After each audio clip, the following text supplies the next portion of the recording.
Hi guys, welcome back. Scatlink here. We're off for more of Undertale. In this episode we're covering the hard mode enemies, as well as the reason why we're completing hard mode, because we've got to cover the borders as well, which one of them is locked behind completing hard mode. So that's a thing. And of course last episode was the trophies. Anyway, as you can see right here on screen right now, I'm on hard mode, and there's a reason why. Because, well, for one thing, even though that these are enemies that we've encountered in the core, they have different attacks, as well as obviously different flavor text when we fight them. So I'm going to be displaying all of the fights, as well as a few exclusive monsters that we don't actually normally see during normal gameplay. And if you're wondering why I'm on hard mode, especially on the PS4 version, well, I could have easily just covered it during the normal game, when we were doing it on PC about effectively a year ago at this point. For the first anniversary of this game, because we're on the second now. But yeah, the thing is that you are actually required to, well, you're not required, but to unlock one of the special borders that go around the screen, because, you know, 4:3 aspect ratio, you need to fill up the black screen in some possible way without modding the game too much. The game has special borders for the PS4 and PS Vita versions. So, to fill in those empty gaps, the game has built-in borders that you can access through the option from the settings menu. And, well, in order to get one of the special borders, you have to beat the game on hard mode. So, I had an excuse to do it. And, yeah, this is an enemy we never bumped into before. The Molgessers, I think they were called. I didn't catch the screen. This is obviously post-commentated, because these video clips that you're seeing, yeah, Moldessa, these video clips are obviously being, are just saved video clips from the PS4's recording software, because, you know, the PS4 records the last 50 minutes of gameplay, and you can just save the clip, and it will just save those previous 15 minutes. So, that's pretty much where all this is coming from, and it's 1080p, I can't complain about that! So, yeah. I know that the whole Let's Play was 480p, and it was done on purpose because, you know, the game's supposed to be simple, it plays simply. But this is the PS4 version, that's the native quality that it's been recorded in, so there you go. Basically, as you can see, I'm trying to figure out how to do a True Pacifist run of hard mode, which is what I actually accomplished on doing, and it is super difficult, because enemies do like 5 HP damage a pop, so you have 4 hits and you're dead. So, well, 3 hits, the next one will kill you, you know what I mean. But yeah, I'm just clipping around, showing off some of the major enemies. I mean, this is nothing special. We've fought these two enemies before, but the thing is just, well, you know, obviously the flavor text, as well as, like, you know, fighting them here. And because you're fighting them here and you have pretty much no equipment, that's why they do so much damage. So it is still more difficult, even if we have fought the enemies before. But with those Molgessers, we haven't fought those before, so that's a little bit different as well. So there you go, and that's pretty much the main reason why. Of course, in hard mode there are some differences as well, like Toriel bakes a snail pie instead of a butterscotch or butterscotch cinnamon pie, or cinnamon butterscotch pie, depending on what you chose. No matter what you choose, you catch a snail pie. The 2 switches that Toriel forces you to activate, they don't have labels saying, hey, push this around the sprite of the switch. It's just the switch, but Toriel won't let you pass unless you press them anyway, so there's no big issue there. And of course, you're not Chara, you're Frisk. And because the game has trophies as well, you know, the PS Vita and PS4 versions have exclusive trophies. They're going to be covered later on as well. The game takes, I've set the PS4 to take automatic screenshots every time I get a trophy. When you're recording with the, if you try to save a video clip though, and it's supposed to like give a little notification of a trophy, they don't appear, so I'll have to just go with the static images for now. But basically, I'll show off all the trophies that you get during the normal playthrough that we would have got if we were playing our actual Let's Play file on the PS4. And pretty much, no matter what you do, no matter what route, you'll get at least 14 trophies just going through the game, and those are all the progression-based trophies. All trophies in the game are hidden, by the way, so you don't know what they are, but suffice to say, 1's a platinum trophy for getting all trophies, 14 are story-based, just getting to the second save point of the core, you'll get all the save point, you get all the trophies, so for progression, so you can't miss them. And the other 15 trophies is the Dog Sanctuary, which is a special new area in the game that will basically mean spend 350 gold and there you go, you have all 15 trophies of the Dog Sanctuary, and then there you go, etc, etc. So yeah, getting all 30 trophies is not hard at all. It's not, the only difference is that the only problem is with the Dog Sanctuary is that you have to spare Papyrus. Yeah, this battle was really difficult. It was like too much going on right there. But yeah, you have to spare Papyrus in order to have access to the Sanctuary. So you can't get all trophies possible with Genocide route. You have to do either neutral or pacifist. So that's a thing. By the way, here's an item that I completely bypassed during the Let's Play. I don't know how I bypassed this. I guess I just went for the right hole, and there you go. But 2 holes have 2 veggies, which in this game have been replaced. Well, in hard mode, they've been replaced with the enemy that we just saw, with the Medusa snake hair. But they pretty much follow the same principle. Same goes for like those Mulgasses. They were pretty much the Jellos, and those little guys with the faces that we had as well. Those were basically the same as, oh, what's that? That little beetle dude, because he has the same attack spike once you spare everyone else or they leave. There you go. But yeah, like I said, not much difference. I only kept a couple bits in just to show them off. But as you saw there, Toriel's attacks are slightly different as well. She has a mix of her original attacks, but she also has different attacks. In this case, the fire has some gaps, but it also has fires along the sides, so you can't just hug the sides to dodge them. So, and as you saw, the very first attack there, it was way more intense than it normally is. The window of dodging is like a lot less forgiving. Here, that's one of her basic attacks. Like I said, the one before was the one with fires on the walls. That one didn't have fires on the walls, but it pretty much was the same attack. So you can see how it is. Oh, and by the way, as you can see here, when you take damage, just like in the normal game, when you take too much damage, her attacks only do 1 HP damage. So that's kind of the thing. Yeah, that's her original attack, but the other one was like way more intense because it gives you hardly any like space to dodge. It gives you a very tight range. This attack, she uses 2 wave hands instead of 1. That's one of Asgor's attacks, not one of Toriel's. So that's a thing. Now here, I have no more healing items and I'm about to die because I kept getting screwed by that bit with the more intense flame ones. But, unlike in the original, because it's hard mode, she won't start letting up until you reach a certain point in her dialogue by sparing her continuously. As you'll see here, I'm just about to die now, but I have just reached where the attacks will now actively dodge me. So that's kind of the thing. But that's all I have to say about this part for now, but we've also got one special cutscene that happens at the end of hard mode, and Stella Condroit and as well as Master Aaron are going to be voicing their respective characters. Take it away, peeps. For you, my child, I will put them aside. And that's the end of hard mode!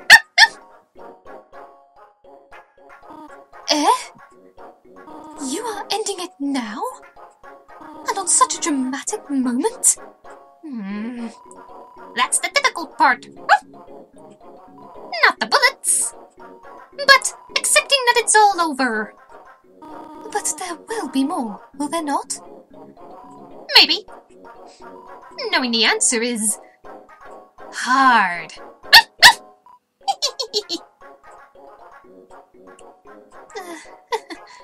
Hey! Aren't you supposed to be dying or something? Well, what is the point of that now? What will you do instead? Perhaps I will bake another pie. That last one ended up a little burnt. I thought it was good. Theoretically. It's not like I ate it all while you were fighting.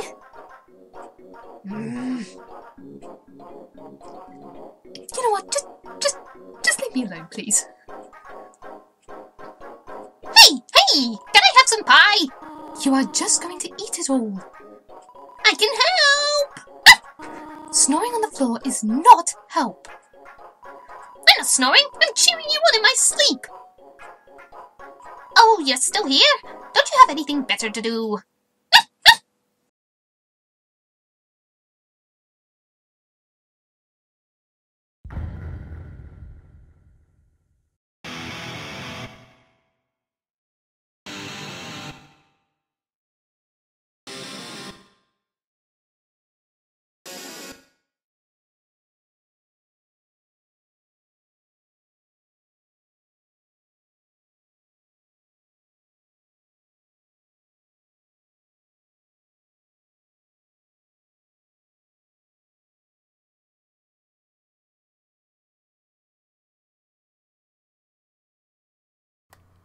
Hey!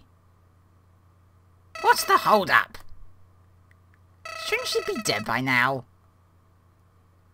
I've been waiting in that room for... hard mode? Gee, you better take a picture. People are gonna think you're really cool. Not. Golly, talk about a try-hard. Pathetic.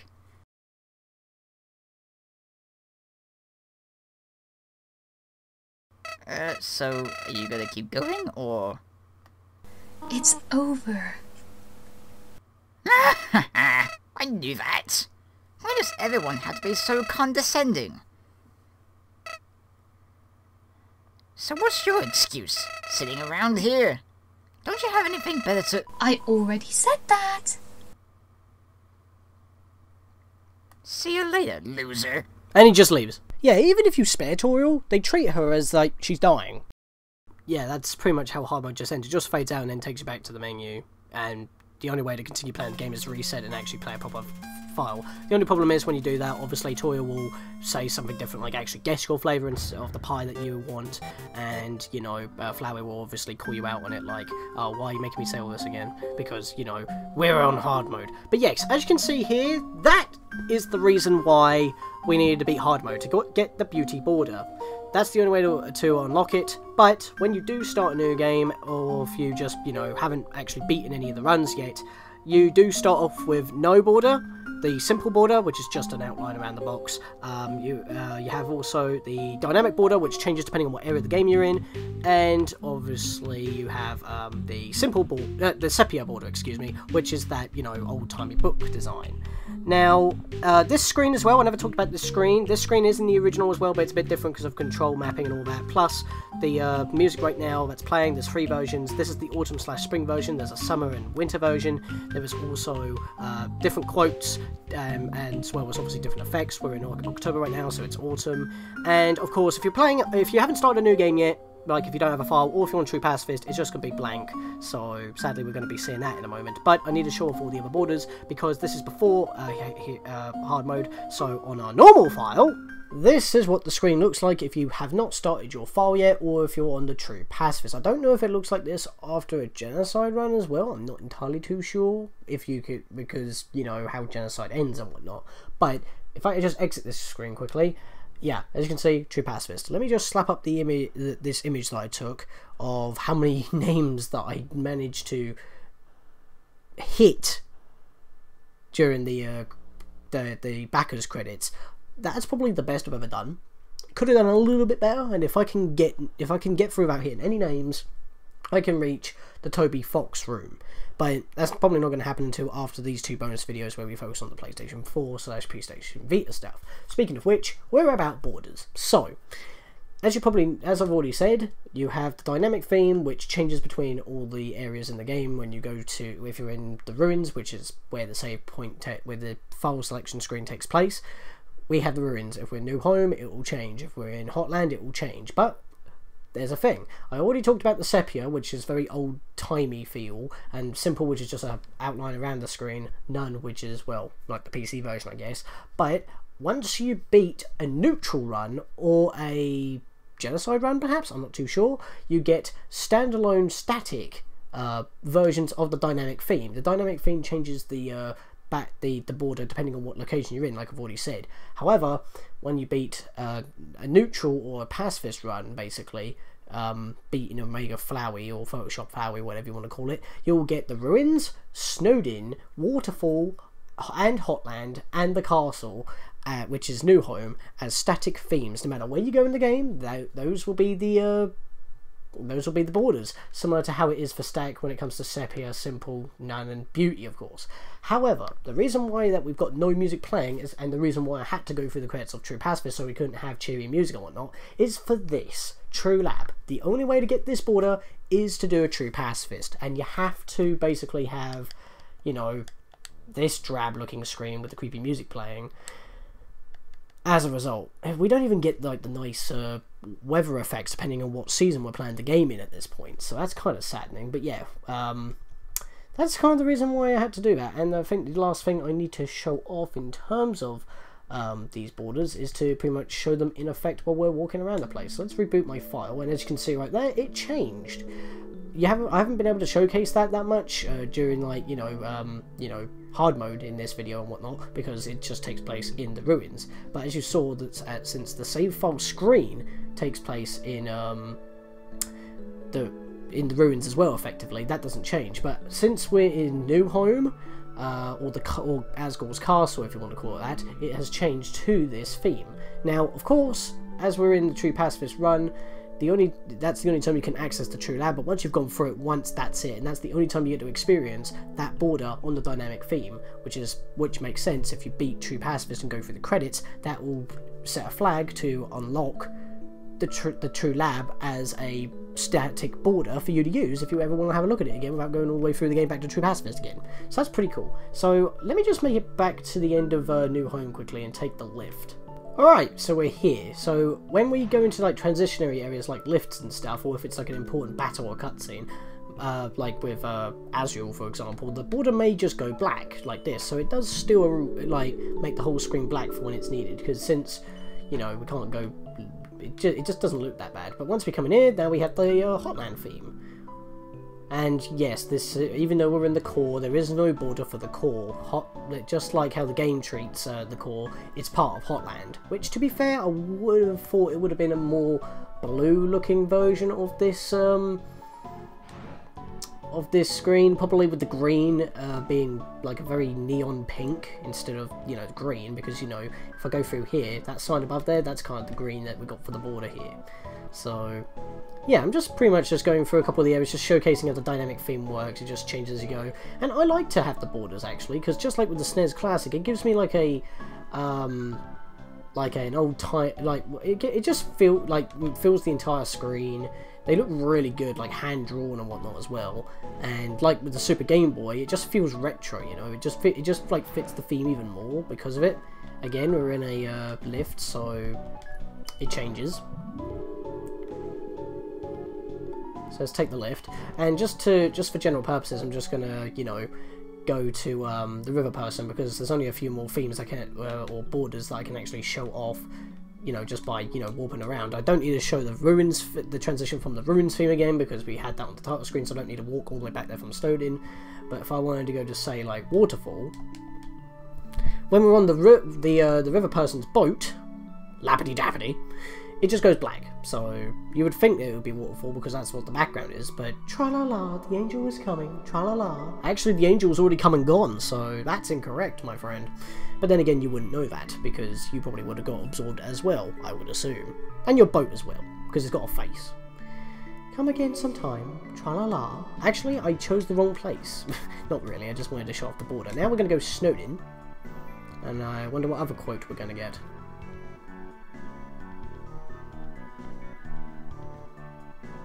Tra-la-la, the water is very wet today. Well, when is it ever not going to be wet? Let's be fair. I just realised I'm doing the voice for the river person, but I don't think I can do that in Premiere Pro, because I'm editing these videos in Premiere Pro for, you know, raw footage from the Roxio and all that. But yeah, we're back here again, and yeah. Now, since the trophy video was going to come before this, because I had to record it beforehand, and I would have, wait, hang on.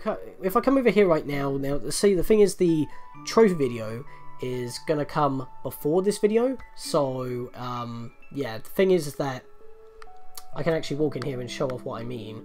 So if I walk in here, see, the music doesn't play, and if I do mess with this, it does not change the music back to what it should be. It'll actually speed up this music. And you can actually make it speed up to the point where it sounds like it's broken. Now I've just ruined this music. And if I go to this box, since your adventure is over, you can reminisce about how useful the dog shrine was. It wasn't useful at all. Like I said, the trophy video is going to come before this video, because as these are actual exclusives to the PC and PS Vita version, even though the borders are showcased in that video as well, because I just had them on, the trophies I wanted to cover the trophies first, because, well, I had to because of the dog shrine. I was going to do it at the end here, but I found out when my brother's father couldn't, as I've mentioned in that video. And not only that, but once you make it to the second save point of the core right before the fight with Metaton, you have all 10 travelling trophies, pick up 4 items to get those 4 trophies, and then all the rest of the trophies are in here, plus the platinum. So there you go. And this is why I couldn't do it at this point in the game when I've reached True Pacifist. Once you've reached the end of the True Pacifist route, you can't donate. So I had to do it beforehand, before I did anything True Pacifist related. So when I had to come back and grab Alphys's Lair, that's why I decided to do it then. And it would also make a lot of sense to get the platinum before I even, like, you know, do anything else. I've completely ruined this tune, by the way.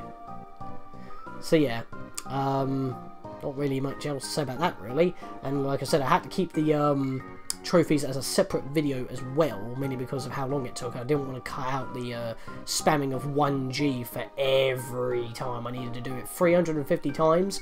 That's how you get the trophies. I'm not cutting that out or speeding it up. That is what you have to go through in order to get those trophies. It was intended to be that way, and the game itself points it out when you reach like level 10, I think it was. I can't remember already. But you get what I'm saying, so I'm just going to save here for now, and, you know, I guess we'll just go back outside of Papyrus's house once more, because that's where we ended the last video off of. And with this crazy music, I guess we will end this off again until I am able to get into Toby Fox's room, which, oddly enough, saving here is actually like a kind of double-edged sword, because I'll have to come back here after going for the credits at the very end. But if I can get through the backers credits without touching a name, the final episode that we'll be recording is showing off Toby Fox's room. I'm not going to cheat for it, I'm not going to ask to borrow footage for it, I'm not going to hack the game in order to walk myself in there with hacked saves and whatnot. I'm not that kind of person, I want to do it legit. And it also feels better if you do it legit. But if I never cover it, well, you can look it up online anyway. But that's as most complete and legit as I can get. And I wanted to cover everything PlayStation related, because I have the collector's edition and I wanted to cover as Locket. I've already done an unboxing, so that's a thing as well. And yeah, since I can't use my actual end card designs, as we probably would have seen in the last episode as well, I'll just have some end cards with a artwork image or something. I don't know, probably from the book or something, or maybe I'll just have the collector's edition box set, because this is all PlayStation related stuff and it's the physical copy, so I might do that, I don't know. But like I said, I'm recording all of these segments all at once, so I don't know how I'm going to edit it, but there you go. So yeah, if I do unlock Toby Fox's room, we'll go in there. If not, that's it for Undertale. Unless we, you know, do a genocide route. See you guys next time. And I hope you stay determined for whatever comes next.